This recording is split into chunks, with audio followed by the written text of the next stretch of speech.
ай сұлуым менің, болайын тегің сенің, жауқазындай жанарыңнан бақыт көруші едім.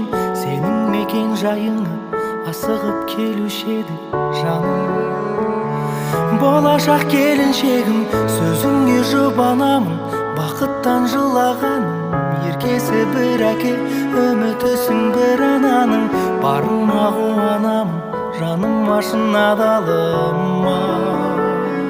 Тәңірден сұрағаным, әлем сұлу жаным, сенің күлкің секілді.